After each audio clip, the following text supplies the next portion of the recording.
ಸಂಗಮಕ್ಕೆ ಸ್ವಾಗತ. ಮೊದಲಿಗೆ ಹೆಡ್ಲೈನ್ಸ್. ಕೊಡಗು ಜಿಲ್ಲೆಯ ಸೂರ್ಲಬಿ ಗ್ರಾಮದಲ್ಲಿ ನಡೆದ ಅಪ್ರಾಪ್ತ ಬಾಲಕಿಯ ಋಣ ಕಡಿದು ಪರಾರಿಯಾಗಿದ್ದ ಆರೋಪಿಯನ್ನು ಬಂಧಿಸುವಲ್ಲಿ ಪೊಲೀಸರು ಯಶಸ್ವಿಯಾಗಿದ್ದಾರೆ. ಕೋಲಾರ ಜಿಲ್ಲೆ ಶ್ರೀನಿವಾಸಪುರ ತಾಲೂಕಿನಲ್ಲಿ ಆಲಿಕಲ್ಲು ಮಳೆಯಾಗಿದ್ದು ಮಾವು ಬೆಳೆ ನಷ್ಟವಾಗಿದೆ. ಕುಶಾಲನಗರ ಪಟ್ಟಣದ ಬಸವೇಶ್ವರ ದೇವಾಲಯದಲ್ಲಿ ವೀರಶೈವ ಸಮಾಜದ ವತಿಯಿಂದ ಬಸವ ಜಯಂತಿಯನ್ನು ಸರಳವಾಗಿ ಆಚರಿಸಿದರು. ಕುಶಾಲನಗರ ಪಟ್ಟಣದ ಬಸವೇಶ್ವರ ದೇವಸ್ಥಾನದಲ್ಲಿ ವೀರಶೈವ ಸಮಾಜ ಹಾಗೂ ಜಿಲ್ಲಾ ವೀರಶೈವ ಲಿಂಗಾಯತ ನೌಕರರ ಸಂಘದ ವತಿಯಿಂದ ಬಸವ ಜಯಂತಿಯನ್ನು ಆಚರಿಸಿದರು. 12ನೆಯ ಶತಮಾನದ ಭಕ್ತಿ ಪಂಥದ ಹರಿಕಾರರಾದ ಜಗಜ್ಯೋತಿ ಬಸವಣ್ಣನವರು ಸಮಾಜದಲ್ಲಿ ಬೇರೂರಿದ್ದ ಮೇಲು ಕೀಳು ಜಾತಿ ಧರ್ಮ ಹೀಗೆ ನೊಂದವರ ಪರವಾಗಿ ನಿಂತ ಮಹಾನುಭಾವ. ಜಾತಿ ವ್ಯವಸ್ಥೆಯ ವಿರುದ್ಧ ಧ್ವನಿ ಎತ್ತಿದ ಬಸವಣ್ಣನವರು ಕ್ರಾಂತಿಯ ಬೀಜವನ್ನ ಬಿತ್ತಿದ ಹರಿಕಾರ ಎಂದು ತೊರೆನೂರು ಸರ್ಕಾರಿ ಪ್ರೌಢಶಾಲೆಯ ಕನ್ನಡ ಭಾಷಾ ಶಿಕ್ಷಕ ಟಿಬಿ ಮಂಜುನಾಥ್ ತಿಳಿಸಿದರು. ವೀರಶೈವ ಲಿಂಗಾಯತ ಮಹಾಸಭಾದ ಕೊಡಗು ಜಿಲ್ಲಾ ಘಟಕ, ಕುಶಾಲನಗರ ವೀರಶೈವ ಸಮಾಜ ಹಾಗೂ ಜಿಲ್ಲಾ ವೀರಶೈವ ಲಿಂಗಾಯತ ನೌಕರರ ಸಂಘದ ವತಿಯಿಂದ ಕುಶಾಲನಗರ ಬಸವೇಶ್ವರ ದೇವಸ್ಥಾನದಲ್ಲಿ ಏರ್ಪಡಿಸಿದ್ದ ಬಸವ ಜಯಂತಿ ಕಾರ್ಯಕ್ರಮದಲ್ಲಿ ಮುಖ್ಯ ಭಾಷಣಕಾರರಾಗಿ ಮಾತನಾಡಿದರು. ಇವನಾರವ ಎಂದೆನ್ನದಿರಯ್ಯ, ಇವನಮ್ಮವ ಎಂದೆನ್ನಿರಯ್ಯ ಎಂದು ಸಮಾಜದ ಎಲ್ಲ ವರ್ಗದ ಜನರನ್ನ ಒಂದುಗೂಡಿಸಿದ್ದ ಬಸವಣ್ಣ ಜಾತೀಯತೆಯ ವಿರುದ್ಧ ಸಮರ ಸಾರಿದರು ಎಂದರು. ಬಸವಣ್ಣನವರ ಭಾವಚಿತ್ರಕ್ಕೆ ಪುಷ್ಪಾರ್ಚನೆ ಮಾಡಿ ಮಾತನಾಡಿದ ವೀರಶೈವ ಲಿಂಗಾಯತ ಮಹಾಸಭಾದ ಜಿಲ್ಲಾಧ್ಯಕ್ಷ ಎಚ್.ಪಿ. ಶಿವಪ್ಪ, 12ನೇ ಶತಮಾನದಲ್ಲಿ ಶರಣ ಚಳವಳಿಯ ಮೂಲಕ ಹೊಸ ಚಿಂತನೆಯ ಪ್ರವಾಹವನ್ನು ತಂದವರು ಭಕ್ತಿ ಭಂಡಾರಿ ಬಸವಣ್ಣನವರು. ಅವರ ಭಕ್ತಿ ಕಾಯಕ ನಿಷ್ಠೆ ನೆನೆಯುವ ದಿನ ಬಸವ ಜಯಂತಿ. ಬಸವಣ್ಣನವರು ಕವಿ, ತತ್ವಜ್ಞಾನಿ, ಸಮಾಜ ಸುಧಾರಕ ಎಂದು ಬಣ್ಣಿಸಿದರು. ಮಹಾಸಭಾದ ಜಿಲ್ಲಾ ಕಾರ್ಯದರ್ಶಿ ಟಿಎಸ್ ಶಾಂಬಶಿವಮೂರ್ತಿ, ಕೋಶಾಧಿಕಾರಿ ಎಚ್.ಪಿ. ಉದಯ್ ಕುಮಾರ್, ತಾಲೂಕು ಕನ್ನಡ ಸಾಹಿತ್ಯ ಪರಿಷತ್ತಿನ ಮಾಜಿ ಅಧ್ಯಕ್ಷ ಟಿ.ಜಿ. ಪ್ರೇಮ್ಕುಮಾರ್, ವೀರಶೈವ ಲಿಂಗಾಯತ ನೌಕರರ ಸಂಘದ ಜಿಲ್ಲಾಧ್ಯಕ್ಷ ಎಸ್. ನಂದೀಶ್, ಪದಾಧಿಕಾರಿಗಳಾದ ಬಿ. ನಟರಾಜ್, ಎಸ್. ವಿರೂಪಾಕ್ಷ, ವೀರಶೈವ ಸಮಾಜದ ಮಾಜಿ ಅಧ್ಯಕ್ಷ ಎಂ. ಬಸವರಾಜ್, ಅಕ್ಕನ ಬಳಗದ ಅಧ್ಯಕ್ಷೆ ಕಮಲಾ ಉದಯ್ ಕುಮಾರ್, ಪದಾಧಿಕಾರಿ ಲತಾ, ಮುಖಂಡರಾದ ಮಹಾದೇವಪ್ಪ, ವಿಸಿ ಅಮೃತ್, ನಟರಾಜ್, ಪುಟ್ಟರಾಜು, ಅಮೃತ್, ವಿಶ್ವನಾಥ್ ಇತರರು ಇದ್ದರು. ದೇವಸ್ಥಾನದ ಅರ್ಚಕ ಚಂದ್ರಶೇಖರ್ ಹಿರೇಮಠ್ ಪೂಜಾ ಕೈಕರ್ಯಗಳನ್ನು ನಡೆಸಿಕೊಟ್ಟರು. ಮೊದಲಿಗೆ ಸಮಾಜದ ಮಹಿಳೆಯರು ವಚನ ಗಾಯನ ಮಾಡಿದರು. ನಾನು ಇಷ್ಟಲಿಂಗವನ್ನು ಧರಿಸಿದ್ದೇನೆ ಬಾಲಕನಾಗಿದ್ದಂಥ ಸಂದರ್ಭದಲ್ಲಿ, ಅದು ಬಿಟ್ಟು ಮತ್ತೆ ನಾನು ಜನಿವಾರ ಧರಿಸಲಿಲ್ಲ ಎಂಬುದಾಗಿ ಕುಡಲಿ ಎಂಬಂತಹ ಸ್ಥಳಕ್ಕೆ ಬರ್ತಾರೆ. ಅಲ್ಲಿ ಸಂಗಮೇಶ್ವರನ ಸನ್ನಿಧಿಯಲ್ಲಿ ಸಂಗಮೇಶ್ವರನನ್ನ ಪೂಜೆ ಮಾಡ್ತಾ ಹಲವಾರು ವರ್ಷಗಳ ಕಾಲವನ್ನು ಕಳೆದಿದ್ದಾರೆ. ಆನಂತರ ಅವರಿಗೆ ಯಾವುದೋ ದೀಪ ಸುಟ್ಟಂತ ಅನುಭವವಾಗಿ, ನೀನು ಇಡೀ ಲೋಕ ಸಂಚಾರಿ ಆಗಬೇಕು, ಒಂದು ಹೊಸ ಧರ್ಮವನ್ನು ಸ್ಥಾಪನೆ ಮಾಡಬೇಕು ಎಂಬತಕ್ಕಂಥ ಒಂದು ಅನುಭವವಾಗಿ ಸಂಗಮೇಶ್ವರನ ದರ್ಶನ ಆದಂತೆ ಇವರು ಮತ್ತೆ ಬಿಜ್ಜಳನ ಸ್ಥಾನಕ್ಕೆ ಬರ್ತಾರೆ. ಬಿಜ್ಜಳನ ಆಸ್ಥಾನದಲ್ಲಿ ಒಂದು ತಾಮ್ರದ ತಟ್ಟೆ ಇರ್ತದೆ, ಅಲ್ಲಿ ಒಂದು ಬರವಣಿಗೆ ಇರ್ತದೆ, ಆದ್ರೆ ಯಾರಿಗೂ ಕೂಡ ಓದಲಿಕ್ಕೆ ಆಗೋದಿಲ್ಲ. ಆ ಸಂದರ್ಭದಲ್ಲಿ ಆ ಲಿಪಿಯನ್ನ ಬಸವಣ್ಣನವರು ಓದಿ ಬಿಜ್ಜಳನ ಒಂದು ಆಸ್ಥಾನದ ಕೆಳಗೆ ಇರ್ತಕ್ಕಂತಹ ಒಂದು ಚಿನ್ನದ ಒಂದು ಮುಳಿಗೆ ಇರತಕ್ಕಂಥದನ್ನ ಓದಿ ತಿಳಿಸಿದ ಮೇಲೆ ಅಲ್ಲಿಯೂ ಕೂಡ ಅವನ ಭಂಡಾರವನ್ನು ಹೆಚ್ಚಿಸ್ತಕ್ಕಂಥ ಒಂದು ಕೆಲಸವನ್ನ ಬಸವಣ್ಣನವರು ಮಾಡ್ತಾರೆ. ಆಮೇಲೆ ಅನುಭವ ಮಂಟಪನ ಸ್ಥಾಪನೆ ಮಾಡ್ತಾರೆ. ಆ ಅನುಭವ ಮಂಟಪದಲ್ಲಿ ಎಲ್ಲಾ ಜನಾಂಗದವರನ್ನ, ಎಲ್ಲಾ ವ್ಯಕ್ತಿಗಳನ್ನ ಅವನು ಮೇಲು ಕೀಳು ಇರ್ತಕ್ಕಂಥ ಭಾವನೆ ಇಲ್ಲದೆ ಒಂದು ವಚನ ಸಾಹಿತ್ಯವನ್ನ ಕಟ್ಟತಕ್ಕಂಥ ಒಂದು ಶ್ರೀಮಂತ ಸಾಹಿತ್ಯವನ್ನ ಕನ್ನಡ ಸಾಹಿತ್ಯಕ್ಕೆ ಕೊಟ್ಟಂತ ಒಂದು ಅದ್ಭುತವಾದಂತಹ ಕೊಡುಗೆ ಬಸವಣ್ಣನವರು. ಸಮಾಜ ಸುಧಾರಕರು ಅವರಿಗಿಂತ ಹಿಂದೆ ಏನಾಗಿತ್ತು, ಎಲ್ಲ ನಮಗೆ ಪುರಸ್ಕಾರಗಳು, ಧಾರ್ಮಿಕ ವಿಚಾರಗಳು ಸಹ ಸಂಸ್ಕೃತದಲ್ಲೇ ಇದ್ದು ಜನಸಾಮಾನ್ಯರಿಗೆ, ನಮ್ಮ ಹಳ್ಳಿಯ ಜನರಿಗೆ ಅರ್ಥವಾಗದಂಗೆ ಕೇವಲ ಒಂದೇ ವರ್ಗಕ್ಕೆ ಸೀಮಿತಗೊಳಿಸಿದಂಥ ಒಂದು ಚಿಂತನೆಯನ್ನ ಕನ್ನಡಕ್ಕೆ ತಂದು ಅದನ್ನ ಎಲ್ಲ ಜನಾಂಗದವರು ಅವರು ಏನು ವಿದ್ಯಾವಂತರಾಗದೇ ಇದ್ರು ಸಹ ಅವ್ರಿಗೂ ಸಹ ಅರ್ಥ ಆಗಬೇಕು ಅಂತ ಒಂದು ಸರಳವಾದ ಭಾಷೆಯಲ್ಲಿ, ಕನ್ನಡ ಭಾಷೆಯಲ್ಲಿ ವಚನಗಳನ್ನು ರಚನೆ ಮಾಡುವ ಒಂದು ದೊಡ್ಡ ಒಂದು ಕೊಡುಗೆಯನ್ನ ಬಸವಣ್ಣವರು. ನ್ಯೂಸ್ ಸಂಗಮಕ್ಕಾಗಿ ಡಾಕ್ಟರ್ ಎಚ್. ಮೃಗುಕೋಟಿ, ಕುಶಾಲನಗರ. ಸೋಮವಾರಪೇಟೆ ತಾಲೂಕಿನ ಸೂರ್ಲಬಿ ಗ್ರಾಮದಲ್ಲಿ ನಡೆದ ಅಪ್ರಾಪ್ತ ಬಾಲಕಿಯ ಋಣ ಕಡಿದು ಪರಾರಿಯಾಗಿದ್ದಂತಹ ಆರೋಪಿ ಪ್ರಕಾಶ್ ಮುಂಜಾನೆ ಪೊಲೀಸರ ಜೊತೆಯಾಗಿದ್ದಾನೆ. ಕೊಡಗಿನ ಕುಂಬಾರಗಡಿಯಲ್ಲಿ ನಡೆದಿದ್ದ ಬಾಲಕಿಯ ಹತ್ಯೆ ಪ್ರಕರಣಕ್ಕೆ ಸಂಬಂಧಿಸಿದಂತೆ ಬಾಲಕಿಯ ತಲೆ ಶೋಧಕ್ಕಾಗಿ ಆರೋಪಿಯ ಕರೆತರುತ್ತಿರುವ ಪೊಲೀಸರು. ಸೋಮವಾರಪೇಟೆ ತಾಲೂಕಿನ ಕುಂಬಾರಗಡಿಗೆಯಲ್ಲಿ ನಡೆದಿದ್ದ ಬಾಲಕಿ ಹತ್ಯೆ ಪ್ರಕರಣಕ್ಕೆ ಸಂಬಂಧಿಸಿದಂತೆ ಪೊಲೀಸರಿಗೆ ಬೆಳಗ್ಗೆ ಶರಣಾಗಿರುವ ಆರೋಪಿ ಪ್ರಕಾಶ್, ಆದರೆ ಇನ್ನೂ ಬಾಲಕಿ ತಲೆಪತ್ತೆಯಾಗದ ಹಿನ್ನೆಲೆಯಲ್ಲಿ ತಲೆಪತ್ತೆಗಾಗಿ ಆರೋಪಿಯ ಸ್ಥಳಕ್ಕೆ ಕರೆತರುತ್ತಿರುವ ಪೊಲೀಸರು ಹತ್ಯೆ ಮಾಡಿದ ಸ್ಥಳದ ಸಮೀಪದಲ್ಲೇ ಮರವೊಂದರಲ್ಲಿ ಬಾಲಕಿ ತಲೆ ಇಟ್ಟಿರುವ ಮಾಹಿತಿ ತಿಳಿದುಬಂತು. ನಂತರ ಸ್ಥಳಕ್ಕೆ ಆರೋಪಿಯನ್ನ ಕರೆತಂದು ಪೊಲೀಸರು ಸೋಮವಾರಪೇಟೆ ಡಿವೈಎಸ್ಪಿ ಗಂಗಾಧರಪ್ಪ ನೇತೃತ್ವದಲ್ಲಿ ತನಿಖೆ ನಡೆಸಿದ್ದಾರೆ. ಬಾಲಕಿಯ ತಲೆ ಹಾಗೂ ಆಕೆಯ ಚಪ್ಪಲಿ ವಶಕ್ಕೆ ಪಡೆದ ಪೊಲೀಸರು ಇದು ಉದ್ದೇಶಪೂರ್ವಕವಾಗಿ ನಡೆದಿರುವ ಹತ್ಯೆಯಾಗಿದ್ದು ಪ್ರೀಪ್ಲಾನ್ ಮಾಡಿ ಹತ್ಯೆ ಮಾಡಲಾಗಿದೆ. ನಿಶ್ಚಿತಾರ್ಥದ ಬಳಿಕ ಬಾಲಕಿಯ ಅಣ್ಣಂದಿರನ್ನ ಆರೋಪಿಯೇ ಬೇರೆಡೆ ಕರೆದೊಯ್ದು ಅಲ್ಲಿಯೇ ಬಿಟ್ಟು ಬಂದು ಬಳಿಕ ಬಾಲಕಿ ಹತ್ಯೆ ಮಾಡಿದ್ದಾನೆ. ಅವನು ಒಬ್ಬನೇ ಈ ಹತ್ಯೆ ಮಾಡಿಲ್ಲ, ಇವನೊಂದಿಗೆ ಇನ್ನೂ ಮೂವರು ಸೇರಿ ಪ್ಲಾನ್ ಮಾಡಿ ಹತ್ಯೆ ಮಾಡಿದ್ದಾರೆ. ಅವನನ್ನ ಯಾವುದೇ ಕಾರಣಕ್ಕೂ ಜಾಮೀನಿನ ಮೇಲೆ ಬಿಡುಗಡೆ ಮಾಡಬಾರದು. ಬಿಡುಗಡೆ ಮಾಡಿದರೆ ಗ್ರಾಮದ ಇನ್ನಷ್ಟು ಜನರನ್ನ ಹತ್ಯೆ ಮಾಡುವ ಸಾಧ್ಯತೆ ಇದೆ. ಅವರ ವಿರುದ್ಧ ಪೊಲೀಸರಿಗೆ ಮಾಹಿತಿ ನೀಡಿರುವುದನ್ನ ಹತ್ಯೆ ಮಾಡುವ ಸಾಧ್ಯತೆ. ಹೀಗಾಗಿ ಅವನಿಗೆ ಕಠಿಣ ಶಿಕ್ಷೆ ಆಗಬೇಕು. ಅವನಿಗೆ ಮರಣದಂಡನೆ ಆಗಲೇಬೇಕು. ಇಲ್ಲ ಜೀವನ ಪರ್ಯಂತ ಜೈಲಿನಲ್ಲಿ ಇರುವಂತೆ ಜೀವಾವಧಿ ಶಿಕ್ಷೆ ಆಗಬೇಕು. ಬಿಡುಗಡೆ ಆದರೆ ಅವನಿಗೆ ಇನ್ನಷ್ಟು ಧೈರ್ಯ ಬಂದಂತೆ ಆಗುತ್ತದೆ ಎಂದು ಹತ್ಯೆಯಾಗಿರುವ ಸ್ಥಳದಲ್ಲಿ ಬಾಲಕಿಯ ಚಿಕ್ಕಪ್ಪ ಮತ್ತು ಅಣ್ಣನು ಆಗ್ರಹಿಸಿದ್ದಾರೆ. ನ್ಯೂಸ್ ಸಂಗಮಕ್ಕಾಗಿ ಡಾಕ್ಟರ್ ಎಚ್ ಕೋಟಿ, ಕುಶಾಲನಗರ. ಕೋಲಾರ ಜಿಲ್ಲೆ ಶ್ರೀನಿವಾಸಪುರ ತಾಲೂಕಿನಲ್ಲಿ ಆಲಿಕಲ್ಲು ಮಳೆಯಾಗಿದ್ದು ಮಾವು ಬೆಳೆ ನಷ್ಟವಾಗಿ ರೈತರು ಕಂಗಾಲಾಗಿದ್ದಾರೆ. ಕೋಲಾರ ಜಿಲ್ಲೆ ಶ್ರೀನಿವಾಸಪುರದಲ್ಲಿ ಆಲಿಕಲ್ಲು ಸಹಿತ ಜೋರು ಮಳೆ. ಶ್ರೀನಿವಾಸಪುರ ತಾಲೂಕಿನ ಸೋಮಯಾಜಲಹಳ್ಳಿ ಗ್ರಾಮದಲ್ಲಿ ಮಳೆ ಆರ್ಭಟ. ಸುತ್ತಮುತ್ತ ಸುರಿದ ಭಾರಿ ಮಳೆಯಿಂದಾಗಿ ಮಾವು ಬೆಳೆ ನಾಶವಾಗಿದೆ. ರೈತ ಆನಂದಸ್ವಾಮಿ ಹಾಗೂ 10 ರೈತರಿಗೆ ಸೇರಿದ ತೋಟಗಳಿದ್ದ ಮಾವು ಬೆಳೆ ನಾಶವಾಗಿದ್ದು ಲಕ್ಷಾಂತರ ರೂಪಾಯಿ ಹಾನಿಯಾಗಿದೆ. ಬಿಸಿಲಿನ ತಾಪಕ್ಕೆ ಇಳುವರಿ ಕುಸಿತ ಬೆನ್ನಲ್ಲೇ ಇದೀಗ ಆಲಿಕಲ್ಲು ಮಳೆಗೆ ಬೆಳೆ ನಾಶವಾಗಿದೆ. ಶ್ರೀನಿವಾಸಪುರದ ಮಾವು ಬೆಳೆಗಾರರಿಗೆ ವಿಶೇಷ ಪ್ಯಾಕೇಜ್ ಘೋಷಿಸುವಂತೆ ರೈತರು ಹಾಗೂ ಮಾವು ಬೆಳೆಗಾರರ ಸಂಘದ ಮುಖಂಡರು ಆಗ್ರಹಿಸಿದ್ದಾರೆ. ನ್ಯೂಸ್ ಸಂಗಮಕ್ಕಾಗಿ ಅನಿಲ್ ಯಾದವ್, ಪಾವಗಡ, ತುಮಕೂರು. ಮಂಡ್ಯ ನಗರ ಜಗಜ್ಯೋತಿ ಬಸವೇಶ್ವರ ವೃತ್ತದಲ್ಲಿ ರಾಷ್ಟ್ರೀಯ ಬಸವ ದಳದ ವತಿಯಿಂದ ಬಸವೇಶ್ವರರ ಜಯಂತಿಯನ್ನು ಸರಳವಾಗಿ ಆಚರಿಸಿದರು.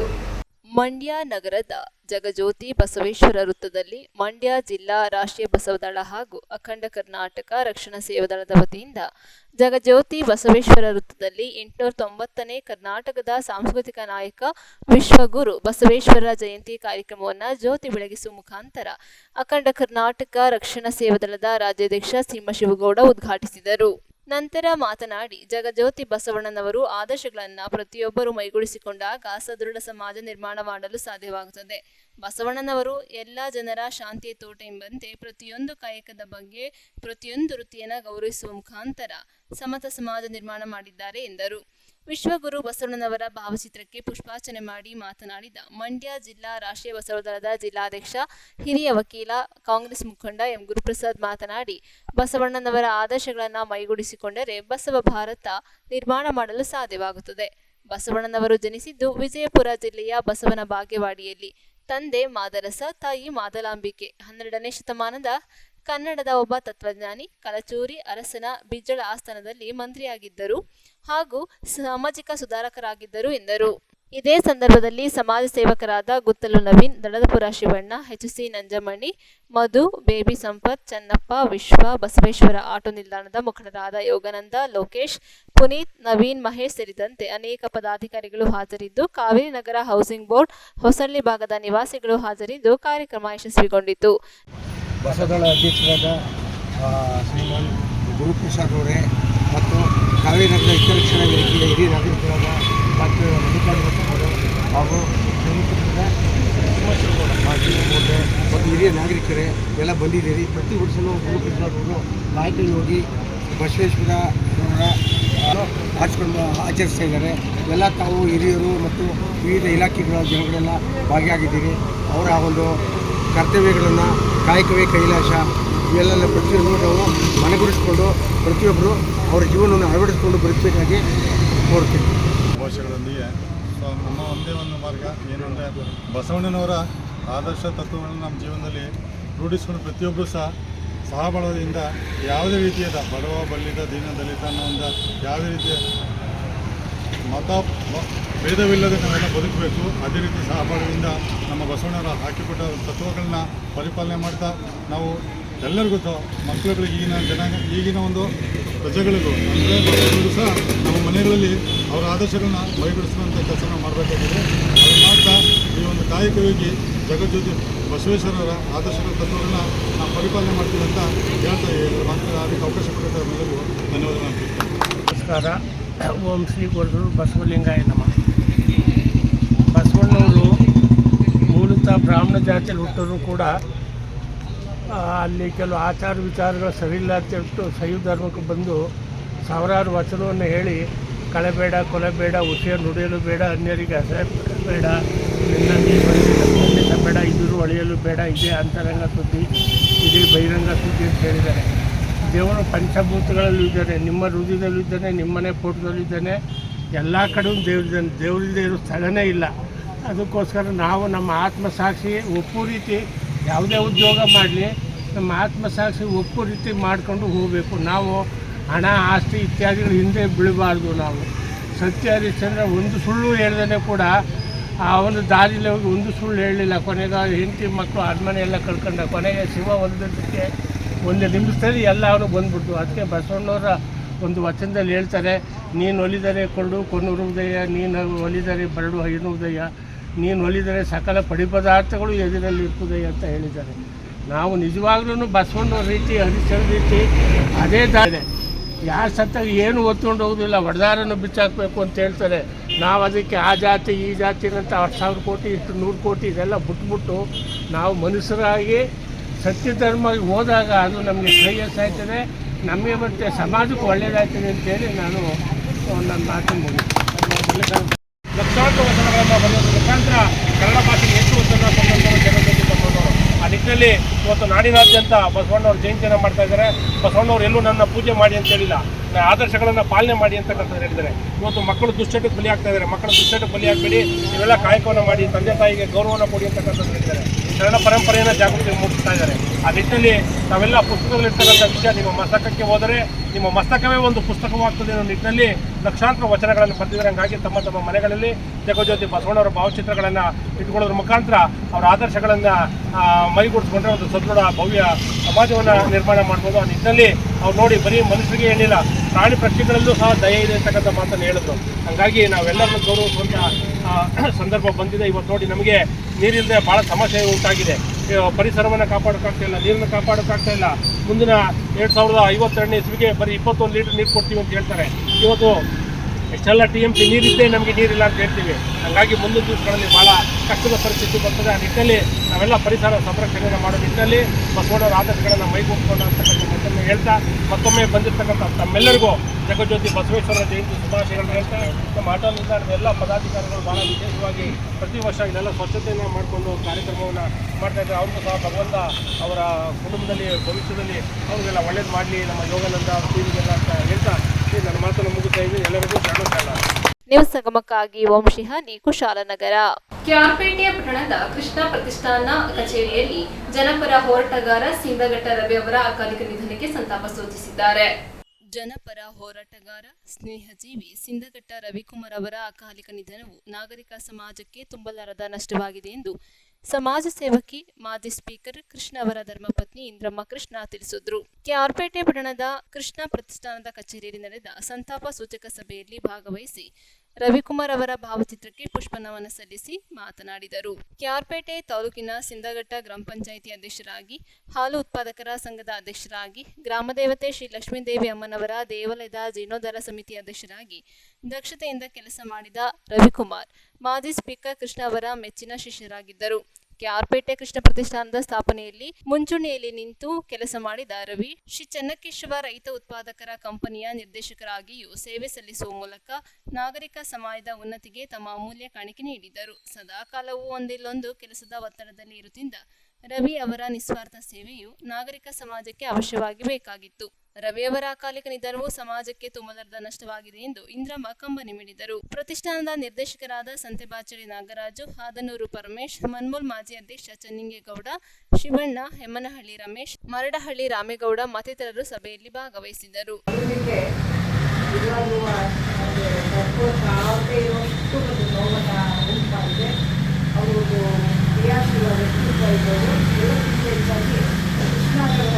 ಅಭಿಮಾನಿ ಅಂತ ಹೇಳ್ಬೋದು. ಅವರು ಸೌರದಲ್ಲಿ ಹಸನ್ಮುಖಿ ಯಾವ ಕೆಲಸವನ್ನೇ ಯಾವ ಒತ್ತಾಯ ಹೇಳಿದ್ರು ಕೂಡ ಅದು ಇಲ್ಲ ಅಂತ ಅಂದರೆ ಎಲ್ಲರ ಕೆಲಸವನ್ನು ಕೂಡ ಮಾಡಿಕೊಂಡು ಎಲ್ಲರ ಜೊತೆ ಒಂದು ಹೆಚ್ಚಿನ ಒಡನಾಟವನ್ನು ಹೊಂದಿದ್ದಂಥ ವ್ಯಕ್ತಿ. ಅವರು ಅಗಲಿರೋದು ನಮ್ಮ ಪ್ರತಿಷ್ಠಾನಕ್ಕೆ ತುಂಬಲಾರದಂಥ ಒಂದು ನಷ್ಟವನ್ನು ಉಂಟು ಮಾಡಿದೆ ಮತ್ತು ಅಭಿಮಾನಿಗಳಿಗೆ ಹೆಚ್ಚಿನ ಒಂದು ದುಃಖವನ್ನು ಉಂಟು ಮಾಡಿದೆ. ಅವರ ಅಗಲುವಿಕೆಯಿಂದ ಉಂಟಾಗಿರ್ತಕ್ಕಂಥ ಒಂದು ನಷ್ಟವನ್ನು ಭರಿಸ್ತಕ್ಕಂಥ ಒಂದು ಶಕ್ತಿಯನ್ನು ಅವರ ಕುಟುಂಬಕ್ಕೆ ದೇವರು ನೀಡಲಿ ಅಂತ ಹೇಳಿ ನಾವು ಕೂಡ ದೇವರಲ್ಲಿ ಪ್ರಾರ್ಥನೆಯನ್ನು ಮಾಡ್ತೇವೆ. ಮಾತಾಡೋಣ ಹಿರಿಯರು ಮುಂದಕ್ಕೆ ಬಂದಿತ್ತವರು. ಅಪ್ಪಟ ನಮ್ಮ ಕೃಷ್ಣವರ ಬಹಳ ಅಭಿಮಾನ. ಬಹುಶಃ ಈ ಟ್ರಸ್ಟು ಸ್ಥಾಪನೆ ಆಗಲಿಕ್ಕೆ ಬಹಳ ಒತ್ತಡ ತಂದ ವ್ಯಕ್ತಿಗಳಲ್ಲಿ ಅವರು ಬಹಳ ಪ್ರಮುಖವಾದವರು.